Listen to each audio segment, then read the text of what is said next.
ایک طرح سے ایٹم بم کی طرح ہی اس تباہی کرتا ہے.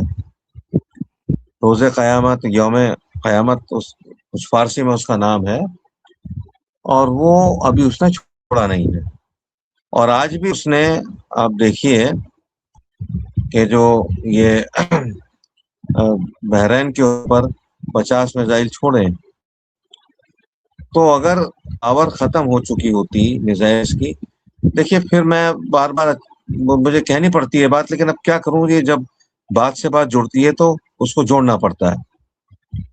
ایران کو اس بات کا اندازہ تھا 50 سال پہلے، اور خامنہئی صاحب کے ٹائم سے پہلے، خمینی صاحب کے ٹائم سے بھی پہلے، کہ جب وہاں احمد رضا شاہ پہلوی وہاں کا بادشاہ ہوا کرتا تھا، تب سے ایران کو اس بات کا اندازہ تھا کہ امریکہ، نیٹو یعنی اس کے حامی، اور اسرائیل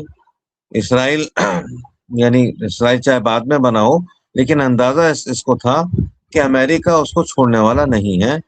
اور وہ اسٹریٹجی یہ آج کی اسٹریٹجی نہیں ہے. یہ جو آپ کو اور ہمیں شاید نہیں پتا ہوگا کہ بیسس کہاں کہاں ہے، کن کن جگہوں پر ہے، لیکن یہ ساری اسٹریٹجی ایران نے 25-30 سال پہلے بنا لی تھی. 25-30 سال پہلے کوئی اٹیک تو نہیں کیا اس نے، لیکن اس نے اس کو اسٹڈی کر لیا، اور اسٹڈی کر کے اس نے سارے اپنے انڈر گراؤنڈ. اب جب حماس جو بنا ہے، حماس کوئی اپنے آپ تھوڑی بنا ہے. تم بھلے ایران کو اس کی برائی دو، اس کا الزام دو، ایران کی مدد سے ہی حماس نے ایک پورا شہر جو ہے خندق کا شہر بنایا ہے. ٹھیک ہے، اس سے کہیں زیادہ منظم اور زیادہ میں کہوں گا کہ جنگ کے حساب سے خطرناک شہر ایران نے اپنا بنا رکھا ہے. ورنہ اچھا، ایران کو یہ پتا تھا کہ اس کو کبھی بھی ایک ایسی طاقت سے ٹکرانا پڑ سکتا ہے کہ جو دنیا کی سب سے زیادہ طاقتور یہ سمجھیے کہ پوزیشن میں ہے ہر لحاظ سے، چاہے وہ ٹیکنالوجی ہو، چاہے وار فیئر ہو، وہ چاہے وہ سرویلانس ہو، چاہے وہ اے آئی ہو، یا کچھ بھی ہو. اس بات کا اندازہ ایران کو تھا، اور ایران نے اسٹریٹجی جو ہے یہ بڑے لمبے عرصے سے یہ اسٹریٹجی بنا رکھی تھی، اور وہ اس اسٹریٹجی کے تحت آج کل کام کر رہا ہے. ایران کو کوئی شوق نہیں ہے جنگ لڑنے کا، جیسے امریکہ کو شوق ہے جنگ لڑنے کا. کہیں بھی پہنچ جاتے ہیں، یہ کسی کو اٹھا کے لے آتے ہیں. انہوں نے یہی سوچا تھا ایران کے ساتھ بھی کر لیں گے. ایران کے ساتھ یہ ایسا اس لیے نہیں کر سکے کہ آپ نے صحیح کہا کچھ دیر پہلے کہ تھوڑا سا یہ دھوکے میں آ گئے.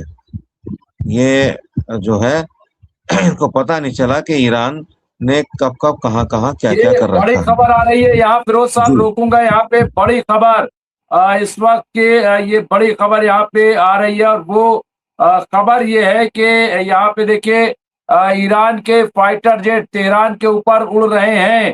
یہاں پہ یہ دیکھیے بڑی خبر، ایک ان خبر میں برٹش کی تہران استھت ایمبیسی آگامی آدیش تک بند کر دی گئی ہے. یہ بھی بڑی خبر ہے. برطانیہ کی ایمبیسی جو ہے جو ایران میں واقع تھی وہ بند کر دی گئی ہے.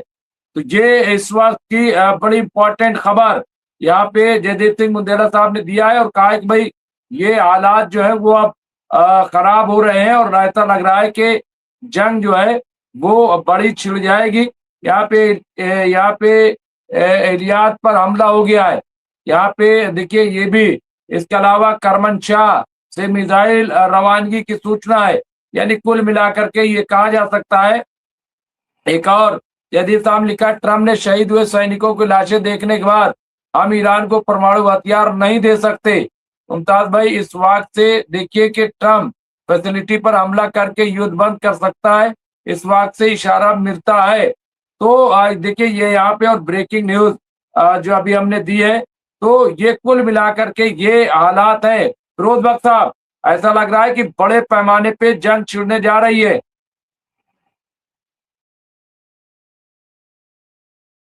دیکھیے ڈاکٹر ممتاز، اس جنگ میں آگے کیا ہو کوئی کچھ بھی نہیں کہہ سکتا. ٹھیک ہے، اور جو بات چل رہی ہے ٹیکٹیکل نیوکنگ کی، اس کے بارے میں بھی کچھ نہیں کہہ سکتے ہم. ہو سکتا ہے ایسا نہ ہو، ایران نہیں کرے گا. ٹھیک ہے، ایران کے پاس ٹیکٹیکل بامز ہیں نہیں ہیں، مان لیجئے ہیں، اگر ہیں بھی تو ایران نہیں کرے گا.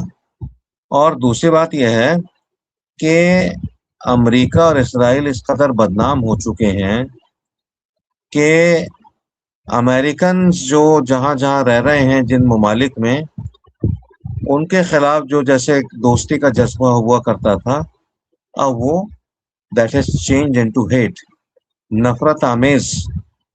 اسرائیل کے خلاف تو یہ ہو ہی گیا، ابھی امریکن سٹیزنز کے خلاف بھی ایسا ہو رہا ہے. حالانکہ ان کا بیچاروں کا کوئی قصور نہیں ہے، وہ تو دوسرے ممالک میں رہ رہے ہیں، اپنے کام دھندے کر رہے ہیں، جو بھی ہے. لیکن ٹرمپ کی بے وقوفی سے یہ سب چیزیں اب چل پڑی ہیں.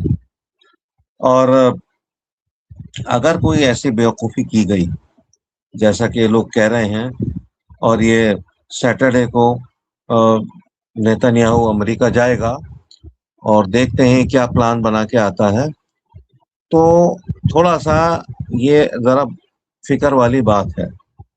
لیکن ایران کے لیے اس لیے فکر والی بات نہیں ہے کہ اللہ توکل تو ایران ہیز بین ریڈی، یعنی ورسٹ ٹو ورسٹ. ایران کے پاس اس سے زیادہ اب کھونے کو کچھ نہیں ہے.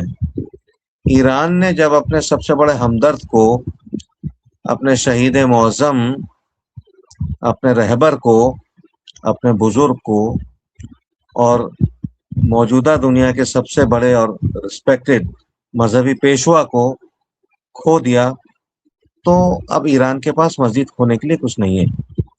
ایران اب اس موڈ میں ہے آر پار کی لڑائی لڑ کے اب جس کا بھی تیا پانچا وہ کرنا چاہ رہا ہے اس کا تیا پانچا ہو جائے یہاں گا. پہ ایک اور بڑی خبر آ رہی ہے فیروز بخش صاحب، امریکن پلین کی ایک بڑی ویو چھیتر کی اور بڑھ رہی ہے، یعنی ایران کی طرف ہم کہہ سکتے ہیں کہ وہ بڑھ رہی. تو یہ اپنے آپ میں ایک بڑی خبر اس وقت کی آ رہی ہے، کس طرح سے ایک حملے جو ہے شروع ہو گئے، ہم یہ کہہ سکتے ہیں بڑی جنگ جو ہے وہ شروع ہو گئی ہے. یہاں اسرائیل دوارا سعودی کو یورینیم انریچمنٹ کرنے کی انمتی پر چنتا جتائی ہے. اب یہاں پہ اسرائیل جو ہے وہ فکر مند ہو رہا ہے. اسرائیل تو کسی کو اصل میں چاہتا ہی نہیں کچھ بن جائے، لیکن پاکستان کے پاس ہے تو وہ سعودی کے پاس ہے. پاکستان اور سعودی الگ الگ نہیں ہے، اور چونکہ پاکستانی فوجی جو ہے وہ اس وقت تعینات ہیں سعودی عرب میں، تو یہ کہ ہم دے رہے ہیں، ہم یہ کر رہے ہیں، یہ سوائے بیوقوف بنانے کے اور پیسے ایٹنے کے کچھ نہیں ہے فیروز بخش صاحب. ورنہ کون بتائیے کیا ضرورت ہے نیوکلیئر ابھی کہ ہم صاحب ان کو انریچ کرنے دیں گے اور ایران پہ پابندی لگائیں گے، سوائے بیوقوف بنا کے پیسہ ایٹنا. فیروز صاحب نہیں، یہ ڈاکٹر ممتاز آپ بالکل صحیح فرما رہے ہیں. ٹرمپ کا کام ہی ہے بیوقوف بنانا. یعنی ٹرمپ کی ذہنیت، ٹرمپ کیا پورے امریکہ کی اور جتنے بھی امریکن پریزیڈنٹس ہیں ان کی ذہنیت یہی ہے کہ کسی بھی مسلم ملک کو ایٹامک پاور وہ بنتے نہیں دیکھنا چاہتے. وہ تو انڈیا کو بھی ایٹامک پاور بنتے نہیں دیکھنا چاہتے، لیکن وہ تو ایک بہت گٹسی عورت تھیں مسز اندرا گاندھی، اور انہوں نے معجزہ کر دکھایا ہندوستان کے لیے. پاکستان نے بھی یہ معجزہ کر دکھایا، ٹھیک ہے، اسی طرح سے نارتھ کوریا میں بھی ہو گیا. تو کوئی مطلب نہیں ہے، یہ خواہ آپ نے بالکل صحیح کہا، ان کو لوٹنے کی ایک ترکیب ہے. اور اچھا ابھی ایک آپ کا ایک کمنٹ چلا تھا کہ جو اسرائیل ہے وہ نہیں چاہتا کہ امریکہ اس کو کچھ وہ ایٹامک پاور کا جو ہے کوئی اس کی اجازت دے ایٹامک بم بنانے کی. یہ سب بیوقوفی ہے، یہ الجھانے کی بات ہے.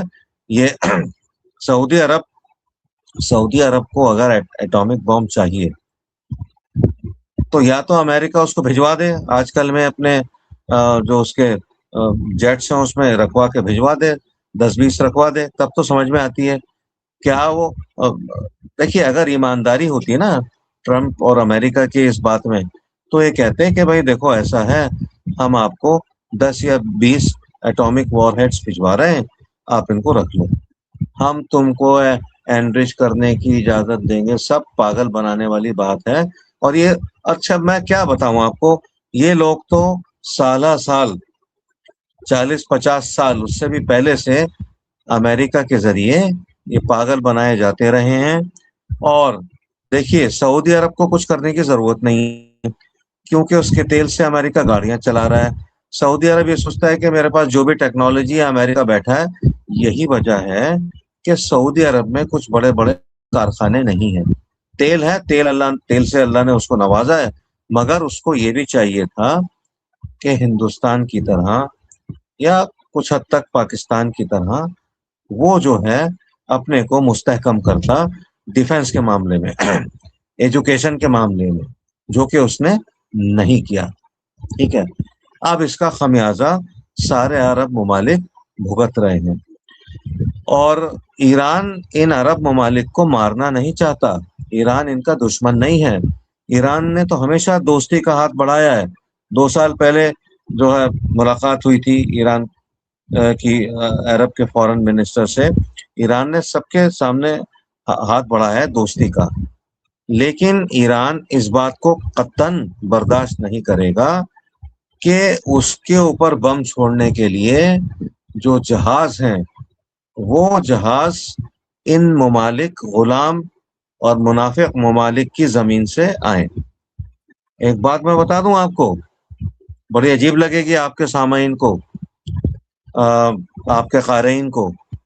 ایران اگر چاہتا آج کی تاریخ میں تمام جو 10-12 بڑے بڑے ملک ہیں عرب کے، سعودی عرب سے شروع کریے، ان سب کو بہت آسانی کے ساتھ صفحہ ہستی سے مٹا سکتا تھا، لیکن ایران ایسا نہیں کرنا چاہتا، نہ کبھی ایران ایسا کرے گا۔ لیکن Iran is capable of that, ٹھیک ہے، ایران لیکن کبھی کرے گا نہیں۔ ایران تو دوستی چاہتا ہے، ایران یہ کہتا ہے تم خود مختار بنو، تم سیلف سفیشینٹ بنو، تم غلامی نہ کرو صہیونیوں کی اور ان کی امریکنز کی۔ تمہارے پاس کسی چیز کی کمی نہیں ہے، سب کچھ ہے تمہارے پاس، مگر تم مزاج میں تمہارے سستی ہے، مزاج میں تمہارے جو ہے مٹر گشتی کرنا ہے، ٹھیک ہے، اور تم چاہتے ہو کہ تم بیٹھ کے جو ہے ہر قسم کا جو ہے گناہ وہ کرو۔ تو یہ ایران ان کو اس چیز سے خبردار کر رہا ہے، کافی حد تک یہ لوگ خبردار ہو گئے ہیں، ٹھیک ہے، کیونکہ ایسا ہے کہ اگر یہ چاہتے انہوں نے امریکہ کے پلینز کو تو اجازت دے دی، لیکن یہ خود چاہتے تو یہ خود بھی اٹیک کر سکتے تھے۔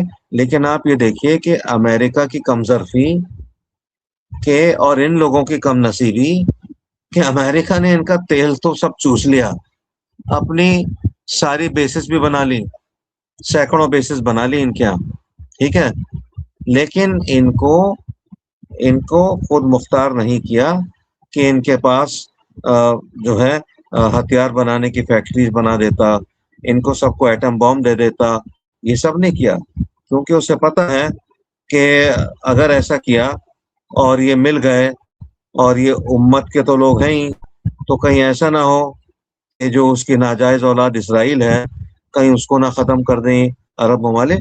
تو یہ عرب ممالک کو جو ہے جھانسا دے رہا ہے تاکہ یہ آپس میں لڑتے رہیں، اور اس کوشش میں کامیاب تو یہ ہو رہا ہے۔ جگدیپ سنگھ منڈیلا صاحب نے لکھا یہ تصویر کے بارے میں، انہوں نے لکھا ممتاز بھائی تصویر اسی سنوائی کے دوران کی ہے، یہ پوری سنوائی میں نے دیکھی تھی، 3-4 بار پردرشنکاریوں نے ایکسیت اور یوتھ کے خلاف نعرے بازی کی۔ اسی رپورٹ کے پہلے حصے کو دھیان سے یہاں پہ دیکھیں تو کلیئر ہو جائے گا کہ منڈیلا بھائی ہم امریکی رپورٹ کے آدھار پر ہی بات کر رہے ہیں۔